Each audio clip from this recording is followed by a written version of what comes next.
Hi, I'm Callum Dilietto. We're here today to speak with Susan Stewart, the Group HR Director of Nestlé UK and Ireland, all about bringing your pets to work and why it's a good idea. Hi, thank you very much for inviting us here today. I've got a massive smile on my face because I've just been welcomed by loads of dogs, which is always a great way to start the day. Your Pets at Work programme, why did you decide to establish it? What was the thought behind that? Our Purina locations have had a Pets at Work scheme in place for over a decade here in the UK. And when we moved into this building in One City Place at the end of 2012, we saw a real opportunity to expand it. We moved forward and put some programs in place over the course of last year, and were successful in actually launching the program and expanding it to all of City Place in November last year. So the greeting that you got today was in celebration of our one-year anniversary. Obviously, bringing pets to work, you're going to need some sort of rules in place, otherwise it would be complete anarchy. What rules do you have in place for employees that want to bring their pets to work? We do have a rather rigorous process. So as a first step, we ask that employees wishing to bring their pets in get the approval from their line managers to do so. Once they have that approval, they go through a passport application process, as we call it. They fill out a detailed questionnaire that asks questions about the dog's habits, if they've ever been in an office environment before, some questions about their health. And then once they've completed the application, they move forward to 2 different assessments that are done, both inside the office and outside of the office, to assess if it will be a fit for the owners and for the dogs. And is there any limitations on size or species or any number of different things that people call pets, from tarantulas to... Right now the Pets at Work scheme is focused just on dogs. We do encourage puppies to be 8 months of old or older, but any breed, any size, any age, any lifestyle is welcome. And in theory, as long as dogs are properly socialized, they have the right training and the right temperament, they can be happy at work. I love the idea of a Great Dane just wandering around the office, though. It's fantastic. But as you said, you have an assessment, quite a thorough assessment of the dog. So tell us a little bit more about how you decide whether or not a dog is suitable for the office. We actually have trained behaviorists and nurse practitioners that help us assess the dogs. So they go through a number of different tests where they see if the dog can be acclimated, used to operating in an office environment. So things like the phone ringing, somebody knocking at your office door, stopping by your cube to have a quick word. The behaviorists actually help mimic those conditions and see how the dog responds.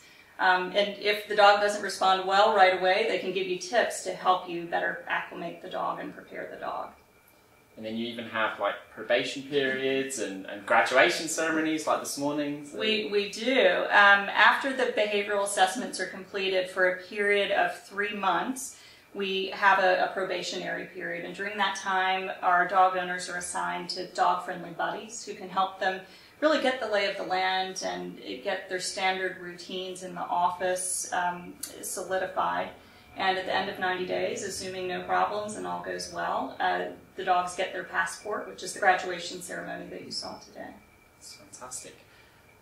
You've talked a lot about the behaviours of the dogs and employees, but how have you adapted the actual office space and the building itself to cater for animals? We've put a lot of thought into ensuring that the space is optimized for our pets, for our dog owners, for employees who are not dog owners. So you'll see signage in the lobbies, for instance, for dog and dog-free lifts. We have meeting rooms that are dog and dog-free. There are some areas of the building for health and safety reasons that we don't permit dogs, such as in our restaurants or in the stairwells, for instance. And it seems like a very nice thing to have. It's great, and everyone's seems very happy, and I love seeing dogs wagging their tails as you come into the lobby. But from a HR perspective, what are the real benefits of allowing employees to bring their pets to work? It's actually a direct tie-in to an overall wellness agenda and strategy that we have at Nestlé. Research shows us that dog owners have lower levels of stress, they experience lower levels of anxiety, and we really leverage that as we think about our policies in terms of bringing our pets to work. So it is something that's fun and it's enjoyable and it puts a smile on your face, but there's also scientific evidence and research that shows that it's helpful from a stress and from a well-being perspective. Dogs remind us to get up and walk, where some of us sit at, on conference calls or in meetings for hours. They also encourage us to take healthy breaks.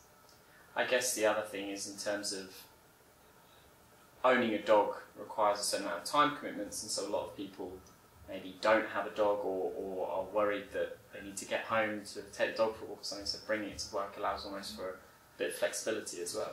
You're absolutely right. That's one of the main reasons cited when people are asked why you do or do not have a pet. People worry about being at work for long hours potentially and leaving the dog by themselves. So benefit of being able to bring your pet to work is you're able to bond and spend time with your dog. Your dog's also able to socialize and meet other dogs and meet other people, which is good for the dog as well.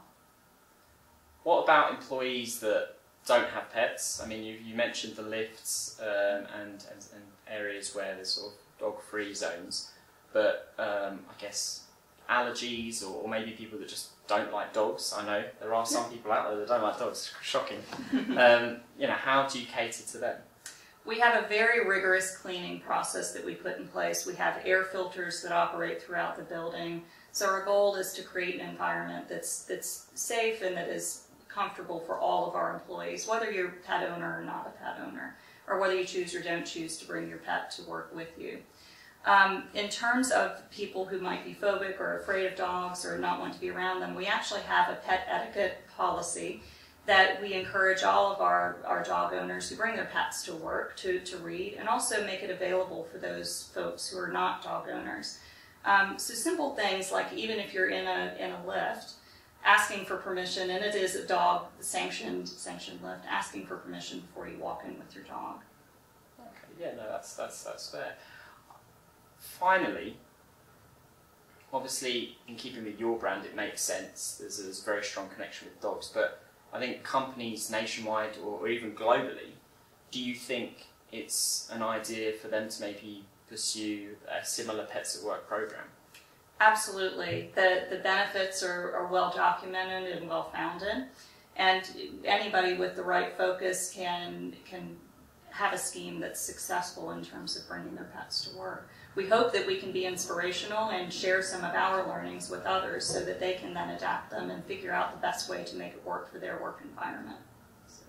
Well, thank you very much. I absolutely love it. It's fantastic, and good luck in the future. I hope many more dogs get their passports. We do as well. Thank you. Thank you.